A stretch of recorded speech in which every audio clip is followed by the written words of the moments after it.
أعوذ بالله من الشيطان الرجيم. بسم الله الرحمن الرحيم. الحمد لله رب العالمين.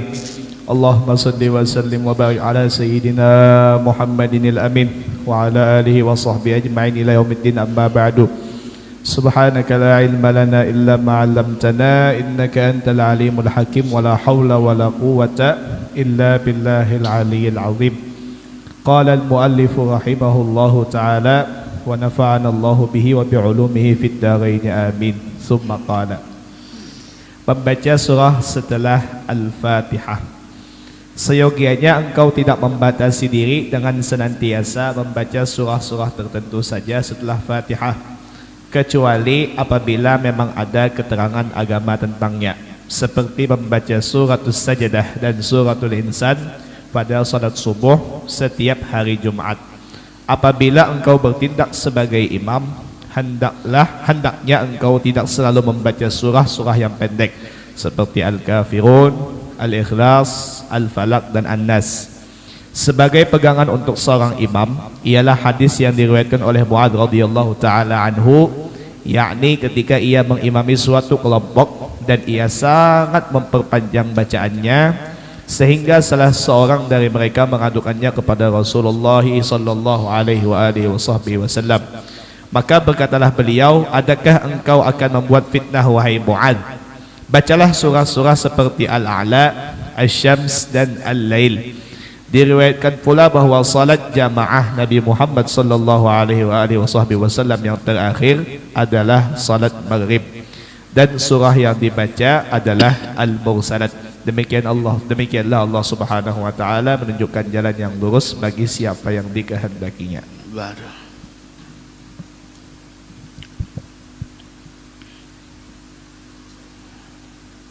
Adab salat berjamaah. Hendaklah engkau bermakmum kepada imam dengan baik, sebab dijadikannya imam untuk diikuti. Hati-hatilah, jangan sekali-kali menyamai gerakan-gerakan imam, lebih-lebih mendahuluinya. Sesuai dengan sabda Rasulullah sallallahu alaihi wasallam, alladzina yakhfadu wa yarfa'u qabla al-imami innama nasiyatuhu biyadi syaitan. Artinya, seseorang yang menundukkan ataupun mengangkat anggota tubuhnya sebelum imam, ubun-ubunnya berada dalam genggaman syaitan. Hendaknya engkau selalu berada pada shaf pertama, meskipun dengan berdesakan, namun tanpa menyakiti orang lain selagi engkau mampu untuk maju ke depan. Rasulullah sallallahu alaihi wasallam bersabda, la yazalu qaumun yata'akhkharun ay 'anis shaffil awwali hatta yuakhirahumullah ay 'an fadlihi wa rahmatihi. Artinya, suatu kaum yang senantiasa mundur dari shaf pertama, kemungkinan Allah pun akan menjauhkan rahmat dan karunia-Nya. Dan sabdanya lagi, innallaha wa malaikatahu yusholluna 'alas shaffil muqaddami. Artinya, dan malaikatnya bersolawat atas orang-orang yang bersolat di shaf terdepan. Diriwayatkan bahwa Rasulullah sallallahu alaihi wasallam memohonkan ampunan sebanyak 3 kali bagi shaf pertama dan hanya 1 kali bagi shaf kedua. Hendaknya engkau selalu merafatkan dan meluruskan shaf, apalagi engkau bertindak sebagai imam. Seyogianya pula engkau memerintahkan makmumnya untuk merapatkan shaf, dan ini sangat dianjurkan dalam syariat. Tetapi anehnya, masih banyak di antara kaum muslimin yang tidak memperhatikan masalah ini. Rasulullah sallallahu alaihi wasallam bersabda, Rasulullah sallallahu alaihi wasallam mendorong dengan sungguh-sungguh agar shaf dirapatkan dan diluruskan. Dan sabda beliau, la tusawwu sufufakum aw la yukhalifannallahu baina qulubikum. Artinya, luruskan shaf-shaf kalian, jika tidak Allah akan mencerai-beraikan hatimu. Dan sabdanya pula, walladzi nafsi biyadihi inni la ara syaitana yadkhulu fi khilali shaffi ka'annahu al-khazaf. Artinya, demi Allah yang jiwa berada di tangannya, sungguh aku melihat syaitan di sela-sela shaf seperti anak-anak domba. Bismillahirrahmanirrahim. Alhamdulillah wa sallallahu ala mursyidina ila sabilihi wa da'ina ilaih abdihi wa habibihi Muhammadin afdalis salawati wa taslimat وعلى آله وأصحابه القادات وتابعيهم بإحسان أما بعد. Alhamdulillah, kita bersyukur kehadrat Allah Subhanahu wa ta'ala atas nikmat yang Allah berikan kepada kita, yaitu nikmat hadirnya kita di majlis ilmu. Mudah-mudahan Allah berikan kita keistiqamahan dan mudah-mudahan Allah Subhanahu wa ta'ala berikan keselamatan kepada kita, dan semoga Allah wafatkan kita dalam keadaan husnal khatimah. Amin amin amin ya rabbal alamin. Wal Imam Al-Haddad di dalam kitab Risalatul Muawanahnya memberitahukan kepada kita tentang daripada sunnah min sunanis salah, yaitu sunnah min sunanis salah itu terbagi kepada tiga. Ada sunnatus salah, ada sunnah yang dilakukan sebelum salat, ada sunnah yang dilakukan ketika melakukan salat, ada sunnah yang dilakukan setelah selesai salat. Itu sunnah terbagi tiga di dalam salat. Ada sunnah yang dilakukan sebelum salat, ada sunnah yang dilakukan ketika salat, ada sunnah yang dilakukan setelah selesai salat. Wahakadzah. Di sini beliau memberitahukan tentang sunnah fi asna'is salah, yaitu sunnah ketika kita berada di dalam salat, yaitu adalah qira'atu syai'in minal Qur'an ba'dal Fatihah, yaitu membaca surah setelah Fatihah. Dan ini dianjurkan oleh beliau bahwasanya untuk tidak membatasi diri dengan senantiasa membaca surah-surah tertentu saja setelah Fatihah.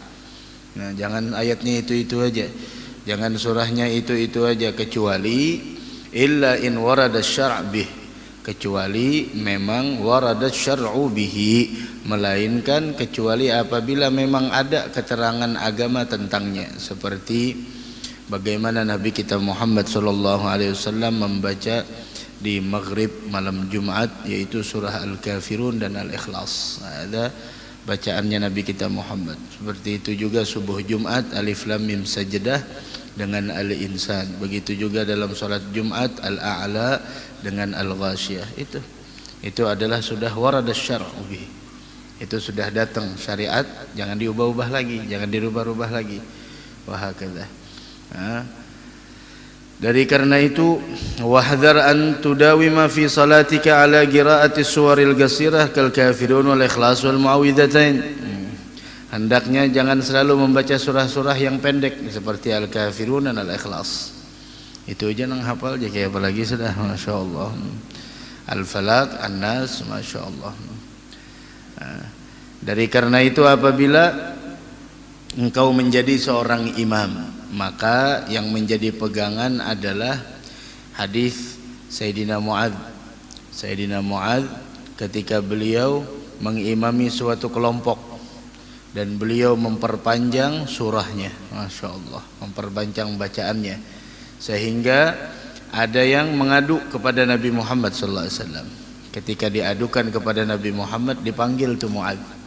Afattanun anta ya Mu'adz, kata Nabi Muhammad SAW, adakah engkau akan membuat fitnah wahai Mu'adz? Jangan membuat fitnah di tengah masyarakat, jangan membuat fitnah dengan pernyataanmu, jangan membuat fitnah dengan sikapmu, jangan membuat fitnah dengan perbuatanmu, jangan membuat fitnah dengan apa yang kau lakukan. Afattanun anta ya Mu'adz. Kemudian kata Nabi, ya iqra bisabbihil a'la wasyamsi wadduha wal laili idza yaghsha. Baca seperti surah Al-A'la, Asy-Syams dan Al-Lail. Dari karenanya perlu menjadi imam bermodalkan ilmu pengetahuan agama.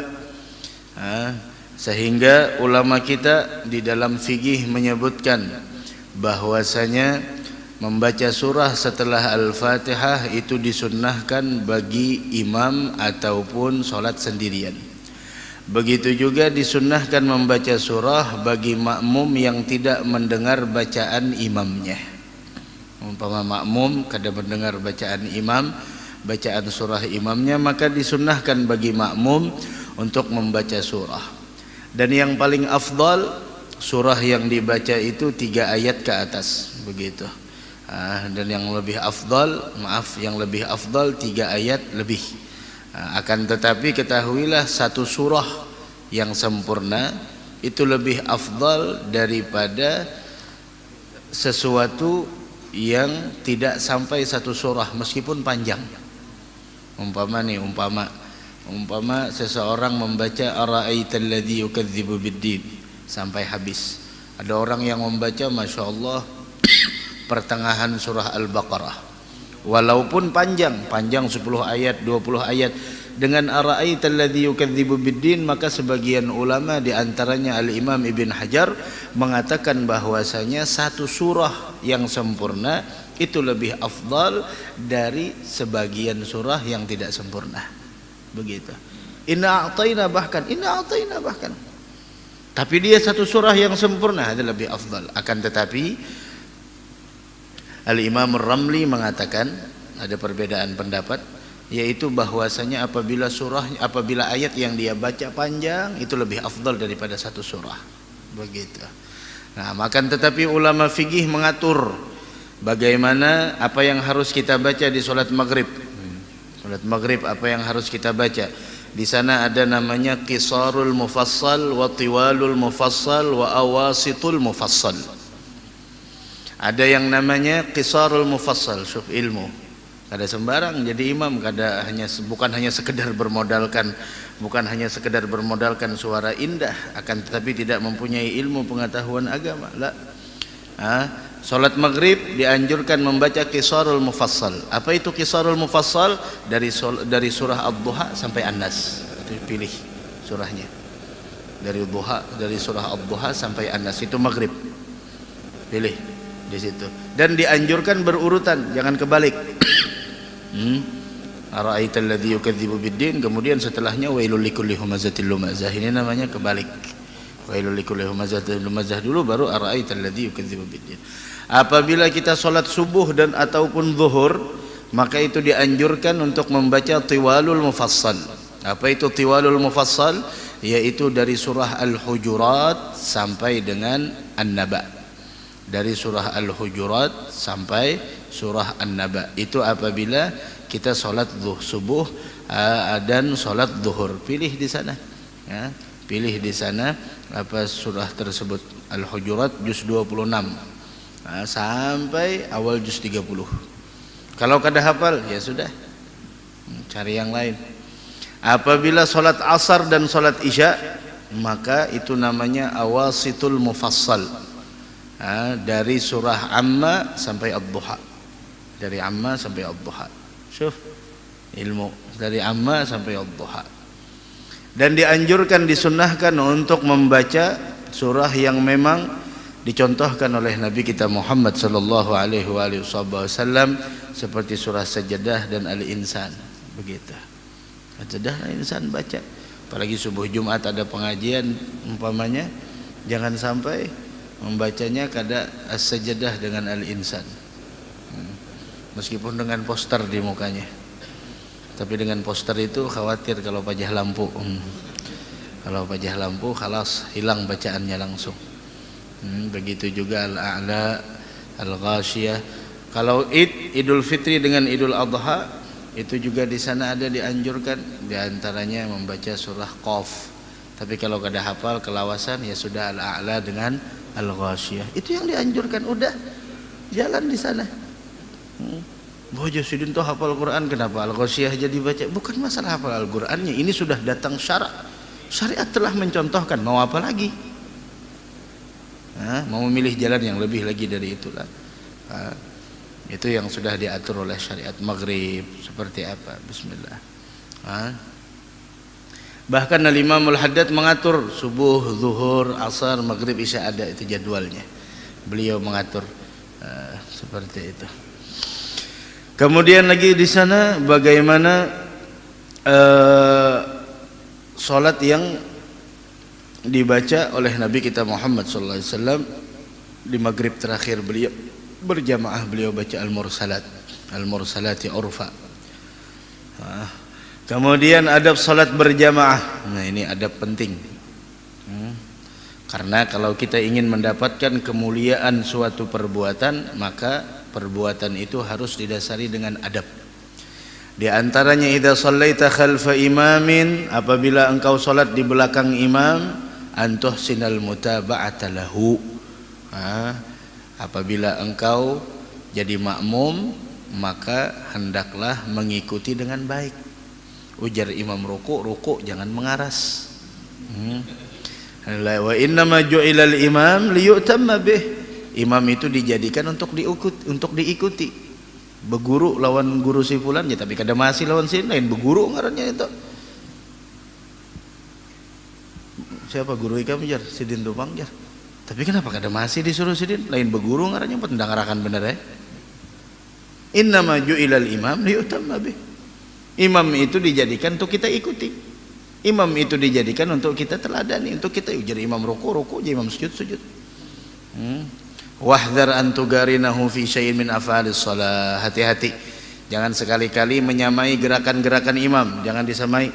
Apalagi membalap imam. Nah gininya disamai ya, jangan bagi aku harat benar aku jar kenapa membalap imam di tikungan. Masyaallah. La, jangan. Fadlan an tatagaddama alaih, apalagi sampai mendahului imam, jangan. Walladhi yanbaghi an taj'ala af'alaka fi salatika tabi'atan li af'alihi bil athar, dan yang seharusnya adalah yaitu bahwasanya engkau mengikuti gerakan imam setelah imam melakukan gerakan tersebut. Wa qad qala alaihi salatu wassalam alladhi yakhfadu wa yarfa'u qabla al-imam innama nasiyatuhu biyadi syaitan. Orang yang menundukkan ataupun mengangkat anggota tubuhnya sebelum imam, ubun-ubunnya itu berada dalam genggaman syaitan. Imam belum sujud, imam belum ruku'. Masya Allah. Bahkan sampai ada diriwayatkan bahwasanya orang yang lebih dahulu bergerak sebelum imam, maka kepalanya akan dirubah oleh Allah menjadi kepala seekor himar, keledai. Ada seorang ulama hadis, dia menganggap ini hadis dhaif, maka dia tidak mempermasalahkan dan dia menentang hadis tersebut. Dia tantang, dia melawan, maka dia jadi makmum. Masya Allah. Ketika dia jadi makmum, dia lebih dahulu daripada imam. Setelah beberapa waktu, Allah timpakan musibah kepadanya, kepalanya berubah menjadi seekor binatang. Sehingga ketika mengajar dengan muridnya ada horden. Ada dinding. Muridnya mengatakan, "Guru, kami ingin melihat wajahmu." Jar gurunya, "Belum saatnya." Takutannya kalau terkajut murid, kepala binatang. Sampai 1 hari 2 hari, sampai mereka memaksa gurunya untuk membuka itu horden supaya melihat wajah guru. Maka gurunya pun membuka. Ketika membuka, gurunya menjelaskan, "Ini karena saya sudah kurang ajar terhadap syariat yang dibawa oleh Nabi Muhammad SAW." Itu akibatnya. Itu diantara adabnya. Begitu juga adab kalau kita punya guru, ikutin guru. Maka keberkahan yang akan kita dapatkan dari seorang guru tergantung bagaimana mengikutinya kita terhadap apa yang telah diinstruksikan oleh guru. Begitu. Apa yang telah diinstruksikan guru, apa yang telah diperintahkan guru, kemudian kita benar-benar menjunjung tinggi, maka keberkahan yang kita dapatkan tergantung seberapa besarnya semangat kita untuk menjalankan apa yang telah diperintahkan oleh guru. Begitu. Dan apa yang telah diperintahkan oleh guru, di dalamnya ada terdapat keberkahan. Itu yang pertama. Wa innama ju'ilal imam liyutamma bih. Imam itu dijadikan untuk diikuti. Wa 'alaika bil mubadarah. Kemudian adab yang berikutnya, wa 'alaika bil mubadarah ila shaffil awwal wal muzahamati 'alaih. Begitu juga di sana berada di shaf paling pertama, paling terdepan, meskipun dengan berdesakan. Tapi ingat, tanpa menyakiti orang lain, selagi engkau mampu untuk maju ke depan. Wahdhar an tata'akhkhar ma'a imkani tagaddumi ilaih. Jangan sampai selagi kita mampu untuk maju ke depan, malah kita duduk di belakang. Jangan. Jangan. masih kawa berjalan bismillah. Sama seperti sop-sop pengajian ini, sulam kalau bismillah maju, kenapa? Kadang mungkin juga imam menyuruh baca doa, entah wah imam kamu kada bisa juga, kadang mungkin juga menyuruh bujuran atau kada mungkin, bujuran kada mungkin, mustahil imam menyuruh ikam baca doa, mun ikam kada bisa juga, imam tahu wah. Ada mungkin jadi motor, ada mungkin juga. Wah kada. Akibatnya apa? La yazalu qaumun yata'akhkharun. Nah ini yang sering kita khawatirkan, yang sering kita cemaskan. La yazalu qaumun yata'akhkharun anis shaffil awal. Senantiasa suatu kaum mundur dari saf pertama, datangnya belakangan, terus belakangan datangnya, saf paling belakang, hatta yuakhirahumullah an fadlihi wa rahmatih, sampai ya, Allah pun menjauhkannya dari rahmat dan karunia-Nya. Udah dijauhkan orang itu dah, dijauhkan dari rahmat dan karunia. Sampai kan ada di dalam majlis Rasul mengatakan, ala ukhbirukum bi khabari thalathah, ada 3 orang yang ingin masuk ke majelisnya Nabi Muhammad sallallahu alaihi wa ala alihi wasallam. Kemudian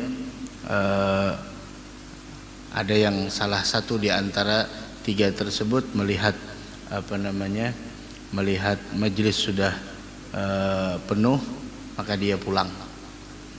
Ada yang satunya melihat ada kekosongan di dalam majelis, dia pun maju. Dan ada satu orang yang melihat orang sudah mulai duduk paling belakang. Nah, kemudian adapun yang pertama, kata Rasul, yang pertama masuk majelis ada kosong di depan, dia maju. Fa ammal awal fa'awa ilallah fa'awahullah, dia menghadap kepada Allah, Allah menerimanya. Adapun yang kedua, istahya fastahyallahu minhu. Adapun yang kedua, orang tersebut malu melihat orang sudah mulai supan, kemudian duduk paling belakang. Maka Allah pun subhanahu wa ta'ala malu darinya. Wa ammal akhar fa'arad, yang terakhir melihat orang sudah mulai, sudah penuh, dia pulang, berpaling dari itu majlis. Fa'aradallahu anhu, Allah pun berpaling darinya. Maka dari karena itu majlisnya Nabi Muhammad zaman dahulu, setiap ada furjah, setiap ada kekosongan, mereka maju. Apalagi dalam sholat, apalagi biasanya penyakitnya kalau masjidnya besar, masya Allah, masuk jalan sana, yang kosongnya di sini, wah koler mana berjalan itu sudah pasti koler berjalan. Kenapa jadi koler berjalan? Pertama lapah, yang kedua sandal kalau pindah hilang, itu biasanya. Yang kedua, yang ketiga hendak cepat-cepat bulik, sudah datang berdahulu, sudah datang berdudi, bulik barang berdahulu. Masya Allah, haula wala quwata. Ini yang PR sebenarnya. Harusnya panitia masjid kan ada panitianya, kan ada remajanya, kan ada pengurusnya. Pengurusnya kada mungkin seikung aja masjid, kayak masjid Ratu Jaleh Hasan ini kada mungkin seikung aja, pasti banyak kan, kayak itu pasti banyak. Bismillah, atur waktu sholat, waktu apa diatur, ayo ke sana diatur soft, jangan sembarangan misi soft. Ini kita kadang-kadang penting sembahyang lah. Kalau hanya yang penting sembahyang, makan aja ikan berpilih, adalah makan yang penting makan, kada pasti berpilih iwaknya ini, nasinya nengki ini. Bahkan bukan hanya iwaknya aja, nang menjualnya kan berpilih juga, asal menjualnya sini itu pasti nyaman jar. Nyaman naik mata nang nyaman. Ayo kita itu pang kadang-kadang daripada ya syukur juga aja sembahyang daripada kada sembahyang. Ini yang dikhawatirkan, bukan masalah ikam maju atau kada maju, kada ada kerugian bagi imam. Kada ada kerugian bagi imam. Seorang guru atau memerintahkan muridnya nang ini aja, gurunya muridnya kada masih, kada ada kerugian bagi guru. Kada ada kerugian. Tapi nang rugi itu siapa? Ikam nang ditagur itu nang rugi.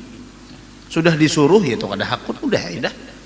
Orang tuh masih disuruh, berarti guru tuh sayang lawan ikam. Kita tuh masih disuruh oleh Allah Ta'ala, berarti Allah tuh sayang lawan kita. Namun kada disuruh lagi, udah itu berarti orang kada hendak lagi dah menyuruh dah. Maka dari karenanya at-taklif magamus syarif. Ketika kita diberikan sebuah perintah, itu adalah magam kemuliaan dari Allah. Wah, ini banyak orang yang kada bersembahyangan lagi. Apa kisahnya? Gugur sudah aja. Napanya nang gugur? Gugur ta juramba kemana? Nah, kuitan teman masih menyuruh lawan anak, berarti kuitan tuh sayang toh. Mungkin ada menyuruh lagi, sudah dibiarkan saja kayak apa? Sama nah kayak guru tuh juga di sekolahan, ustadz di sekolahan menyuruh murid parenya menaguri murid, diatur sidin. Padahal diatur kada diatur, disuruh kada disuruh, ditata kada ditata, diberikan hukuman kada diberikan hukuman, guru tuh kada rugi juga, gaji jalan aja sidin apa kabar. Tapi wah ini kayak itu pang dah. Karena kan dikibit sedikit aja melapor lawan kuitan, pisum, gurunya masuk penjara. La ilaha illallah. Kuitannya juga kada pang manuakan kuitannya kayak apa garang pian dulu dididik kuitan pian kayak apa? Pian paham kada arti pendidikan? Ini guru anak pian polisi kan? Kayak apa kisahnya? Polisi ini apa ada? Hendak kayak jauh polisinya pian ini guru anak pian aja polisi kan apa pian jadi nang kayak itu kadanya tegakkan aja hukum. Namun kayak itu pian ulah kurikulum sorongan, ulah sekolah sorongan, didik anak pian sorongan sih tah. Mun dahulu balapor lawan kuitan ulun ditambahi sidin, takop tan paling sidin sakari. Ikam juga nang macal aja sidin. Kada mungkin pang guru tuh menghukum, munnya kada ada salah. Dan ketika menghukum juga kada mungkin berlebihan. Mun berlebihan ayuha hanya hendak melaporkan, umpama hukumannya kada sesuai dengan kesalahannya, wajar. Tapi kalau memang hukumannya sesuai dengan kesalahan, apalagi sudah ada tanda tangan sebelum di sana sebelum masukkan anak, wajar. Ini kada. Nggak paham juga. Masuk penjara gurunya 2 bulan di penjara gara-gara menagur anak sidin aja. Menagur aja, ketek anak sidin tuh. Mau sudah. Menagur aja. Nanti pendidikan. Lemahnya kita dari pendidikan cacatnya kayak itu sudah. Kayak apa anak pintar anak parang toh menghendak landap tuh dicatok, kada mungkin juga anak kita dicatok mungkin catok parang, ada mungkin juga kalau itu parang. Ya kuitannya juga kayak apakah ada paham juga kasih sayangan lawan anak ya nang kayak itu jadinya laporakan ke polisi pisum, padahal anaknya juga pintar banget bang anaknya. Padahal gurunya menagur kada tetap ya gaji jalan juga. Ada lebih pintar kah anak yang kada kah? Guru menagur untung kada ditagur lagi sudah hai. Wa qala alaihi salatu wasallam innallaha malaikatahu yusholluna 'alas saffil muqaddam. Sungguhnya Allah dan para malaikat bersalawat. Salawat dari Allah berarti curahan rahmat. Salawat dari malaikat berarti adalah memintakan ampun bagi orang yang sholat di sop terdepan. Tapi harga 3 juta sembahyang di belakang berisupan aja. Tapi sidin biasa aja tapi nang tahun 2019 nang corona sebenarnya dipakai sidin. Cuma sembahyang di sop pertama terus pian tapi nang apa nang harga 3 juta tapi sembahyang paling belakang sop kosong kada aku numajui. Parai warna pink baju ya biasanya. Ya kalau kopiah larang harga 500, gamis larang harga 7,5, harga 1 juta. Cuma sembahyang cincin larang, jam tangan larang, pernah cuma sembahyang di belakang juga. Masbuk dia masbuk pokok aja malaikat mun sidini datang berarti habis dah jemaahnya. Malaikat aja tahu. Malaikat tahu haji kasbulai mun sidini datang berarti habis dah jemaahnya. Pokoknya masbuk terus. Kenapa jurang jadi masbuk terus? Mengamalkan ilmu masbuk itulah yang diamalkan. Apa maknanya masbuk? Sop paling terdepan. Wa kana salawatullahi salamuhu yastaghfir li ahli safil awal 3 wa li tsani marrah. Rasul mintakan ampun bagi orang yang salat di saf perdepan 3 kali dan yang kedua sekali-sekali aja. Nah, Rasul mintakan ampun, koler jua masih, kayak apa kisahnya lagi ya.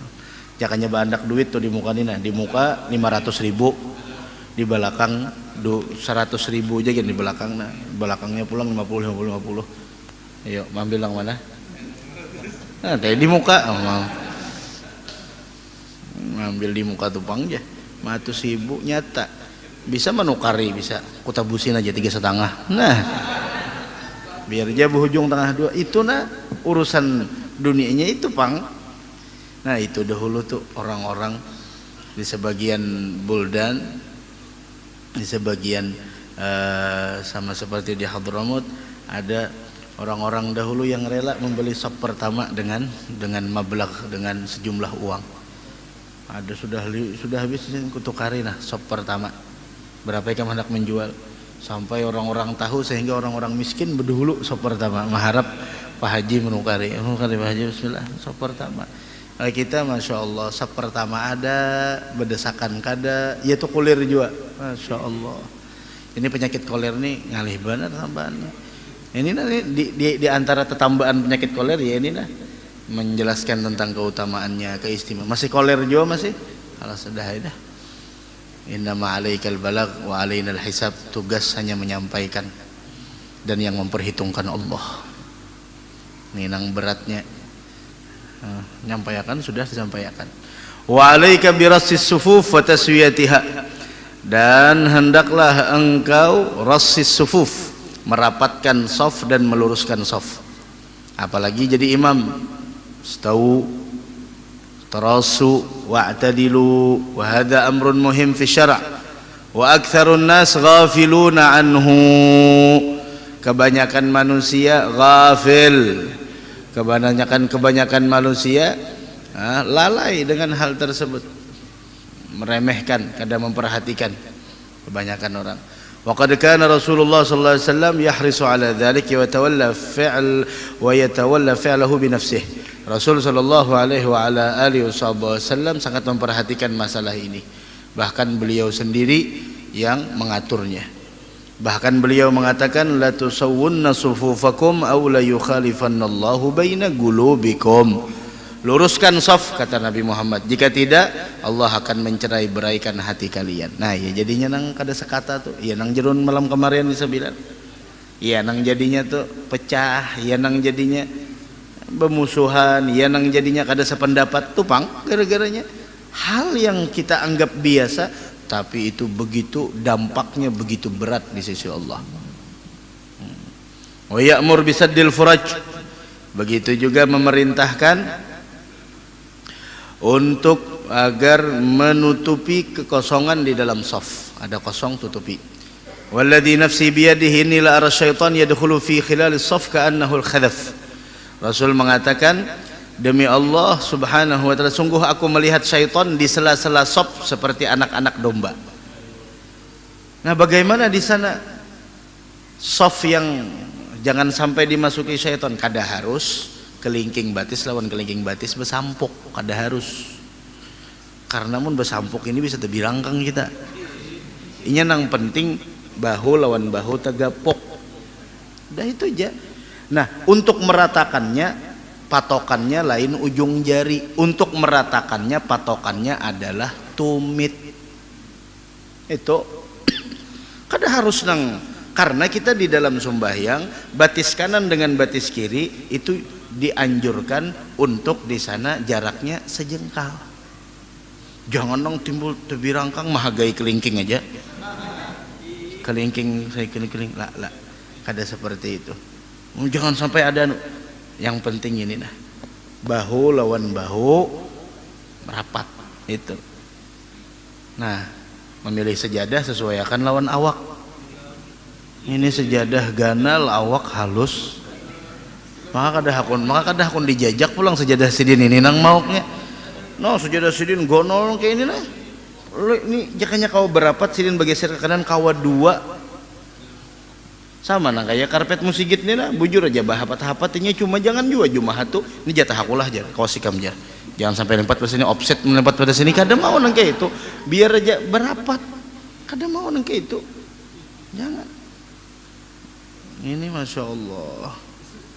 Aku melihat Nabi itu syaitan tuh masuk di situ. Kayak domba halus. Nah, itu soft. Nah, mudah-mudahan itulah sudah disampaikan, mudah-mudahan kita bisa mengaturnya insyaallah. Amin ya rabbal alamin. Bismillah, baca lagi.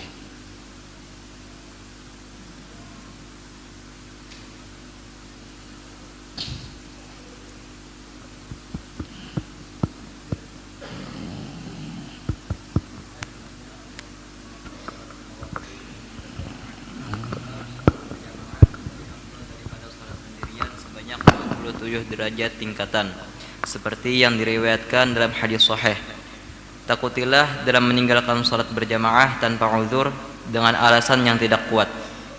Jika engkau berada di tempat orang banyak atau berada di rumah, ajaklah mereka untuk salat berjamaah denganmu supaya mereka dapat memperoleh pahala dan selamat dari ancaman-ancaman yang ditujukan kepada orang-orang yang meninggalkan salat berjamaah. Hal ini sesuai dengan sabda Nabi Muhammad SAW, ayantahiyanna aqwamun an tarkil jama'ati aw la uhriqanna 'alaihim buyutahum. Artinya hendaklah berhenti beberapa kaum dari meninggalkan salat berjamaah atau aku akan membakar rumah-rumah mereka. Dan sabdanya pula, man sami'an nidaa farighan sahihan falam yujib fala salata lahu. Artinya barang siapa yang mendengar azan sedangkan ia dalam keadaan sehat atau tidak ada halangan untuk mengerjakannya, tetapi ia tidak datang untuk salat berjamaah, maka tidak diterima atau tidak sempurna salat yang dikerjakannya. Ibnu Abbas radhiyallahu anhu berkata, telah kami perhatikan tidak seorang pun orang yang sering meninggalkan salat berjamaah bersama Nabi Muhammad SAW kecuali orang munafik yang telah diketahui kemunafikannya. Diriwayatkan di zaman Nabi Muhammad SAW seorang laki-laki dengan ditandu oleh dua orang temannya kemudian memasuki shaf untuk menunaikan salat berjamaah. Demikian beratnya ancaman bagi orang yang meninggalkan salat berjamaah. Ini kemudian Al-Imam Al-Haddad memberitahukan kepada kita tentang pentingnya salat berjamaah. Wa 'alaika bil muhafadzah 'ala fi'li shalawatil khams ma'al jamaah wal mudawamati 'ala dzalik. Jaga dan istiqamahkan, mudah-mudahan kita dapat taufik hidayah. Karena salat berjamaah itu lebih istimewa dari salat sendirian 27 derajat sebagaimana hadis yang sahih yang disabdakan oleh Nabi kita Muhammad. Wahdhar an tada'a as-salata fil jamaah li ghairi udhrin aw li udhrin fasid. Jangan sampai engkau meninggalkan salat berjamaah. Jangan sampai engkau meninggalkan salat berjamaah tanpa udzur atau alasan yang tidak benar. Begitu. وما جئت إلى موضع الجماعة فوجدتها قد صليت أو قعدت في بيتك تبتغي بذلك السلام في دينك فينبغي أن تضم إليك من يصلي معك. Apabila engkau datang ke tempat salat berjamaah dan engkau temukan mereka telah selesai, atau engkau duduk di rumah kada ke masjid, periannya karena untuk alasan keselamatan agama, mungkin terjadi fitnah dan lain sebagainya, maka sepantasnya antadumma ilaika man yusalli ma'ak. Maka alangkah bagusnya engkau ajak orang yang ada di rumahmu untuk salat bersamamu, liyahsulalaka thawabul jamaah, agar engkau mendapatkan pahala salat berjamaah, wa taslam minal wa'id wa tahdidil warid fi haqqi tarikiha, dan engkau agar selamat dari ancaman yang ditujukan kepada orang-orang yang meninggalkan salat berjamaah. Di antara ancamannya seperti sabda Nabi kita Muhammad sallallahu alaihi wasallam, yantahiyanna aqwamun an tarkil jamaah. Hendaklah sekelompok orang berhenti untuk meninggalkan salat berjamaah. Sembahyangnya tapi kada berjamaah. Berhenti kata Nabi, aula uharriqanna alaihim buyutahum, atau akan aku bakar rumah-rumah mereka. Kalau ada kawal ke masjid ya sudah di rumah, supaya di rumah dapat juga pahala berjamaah.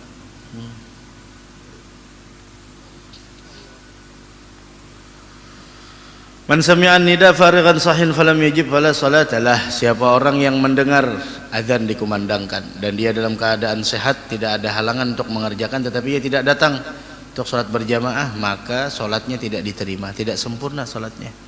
dengar aja. Sampai Abdullah bin Mas'ud mengatakan, dahulu kami mudah mengetahui orang itu munafik atau tidak dilihat dari sholat berjamaah. Kalau tidak rajin sholat berjamaah, an-nifaq, orang tersebut munafik, ma'lumun nifaq. Bahkan kata Abdullah bin Mas'ud, kami melihat ada orang yang digotong dengan dua lelaki hanya untuk sholat berjamaah. Itu bagaimana saking tuanya dahulu orang. Makanya kalau perlu di masjid-masjid disediakan tuh kursi ada, masya Allah. Kalau ada nang kada kawa berdiri, ya sudah kursi. Ini kursi ada diambil dibawa ke rumah kursinya, abut masjid. Oh mana? Kayak apa kisahnya? Ayo baca lagi Bismillah ba'du. Bismillahirrahmanirrahim. Apalagi bagi mereka yang meninggalkan sholat Jumat yang hukumnya fardu ain. Rasulullah sallallahu alaihi wasallam bersabda, "Man taraka thalatha juma'in tahawunan taba'allahu ala qablih." Artinya, barang siapa meninggalkan sholat Jumat 3 kali berturut-turut disebabkan menganggapnya remeh, niscaya Allah Subhanahu wa taala memberi tanda atas hatinya sebagai orang munafik. Oleh sebab itu, sekiranya ada alasan bagi engkau untuk meninggalkan sholat Jumat atau berjamaah, hendaknya engkau mengandaikan di tempat tersebut sedang dibagikan orang uang dinar untuk orang-orang yang hadir. Jika kemudian semangatmu timbul untuk menghadirinya, maka alasanmu itu sudah pasti tidak benar. Hendaknya engkau merasa malu kepada Allah Subhanahu wa taala dengan adanya kenyataan bahwa engkau lebih mengutamakan benda duniawi di atas kebaikan di sisinya. Selain itu, Rasul mengatakan, kalaulah ini ancaman bagi orang yang Al-Imam Al-Haddad mengatakan, kalau ini ancaman bagi orang yang meninggalkan sholat berjamaah, bagaimana dengan sholat Jumat yang itu hukumnya fardhu ain? Rasul bersabda, "Man taraka thalatha juma'in tahawunan taba'allahu ala qalbih."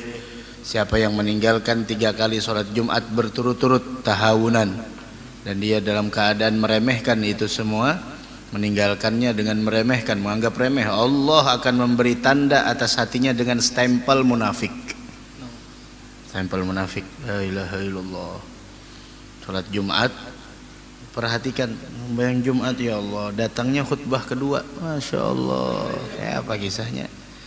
Syukur juga guru, itu tetangga ulun aja, haratan doa nang muslimin awal muslimatnya datang. Kayak itu bang. La ilaha illallah. Nah, kemudian beliau ingin memberitahukan kepada kita, fa idza waqa'a laka 'udhrun fi tarki jum'atin aw jamaah. Apabila jarikam ada udzur, wong kada kawa sembahyang jamaah, wong kada kawa sembahyang Jumat. Nah, jika ini sidin faqaddir. Coba ikam bayangkan, coba ikam merenungkan, anna fil mawdhi'il ladzi tugam fihi rajulan yufarrigu dananir. Bahwasanya di masjid nang ikam koler datang sembahyang berjamaah, anggap di sana ada Pak Haji, orang sugih, bagi duit. Kira-kira datang enggak ada? Nah, datangnya. Fa inna syatta lil hudur wa raghibta fi fa udruka ghairu sahih. Apabila ikam di sana semangat datang, bahkan di sana masya Allah raghibta fi, kau punya keinginan yang sangat luar biasa, berarti uzurmu tidak benar. Sembahyang bang jurang berjamaah koler banan aja. Pas limbah tuntung tadi berbagi di masjid jar. Apalagi para harinya nih November kalau sudah. Tapi tadi bapak bayi ya bang jar. Kada hadir aku. Nah, berarti udruka ghairu sahih. Alasan nikah untuk meninggalkan sholat berjamaah itu kada benar. Kada benar sama sekali. Udruka ghairu sahih. Wastahi minallah. Hendaklah engkau merasa malu kepada Allah. Ayyakuna gharadud dunya a'azz 'alaika mimma indah, ayyakuna gharadud dunya a'azz 'alaika mimma indah, bahwa engkau mempunyai kecintaan terhadap dunia di dalam hatimu lebih mulia daripada apa yang ada di sisinya. Malu kepada Allah. Supannya pang, beri supan. Ya tadi seandainya di sop pertama nih ada duit, kadosa 500.000, 50.000 gen. Di belakang 10 lawan 5.000, ambil yang mana? Nyata 50.000 seharian 5 kali sembahyang 2,5. Ada begawian lagi sudah. Wah, dapat taha kali ya kan sebulan 2,5 kali 30 berapa? Hah? 7,5 juta, ganal pada PNS. Apa? Mbahyang aja. Belum lagi di rumah orang belima kali ya kan. Udah 2 bulan bawa umrahan sedin. Berjamaah itu aja. Orang belima ada gampangan kali ya kan 7,5 juta kali orang belima. Han. Tapi itu pang tadi ngalihai. Kadusan mau bagi duit kita bagi nasi aja kan. Terus bagi nasi aja. Nah, kada datang aku je bahiya pang sayangnya. Han. Fa udruka ghairu sahih. Alasan ikam tu kada bujur masih. Wastahi minallah ayyakuna gharadud dunya azza alaika mimma indah. Ya Allah.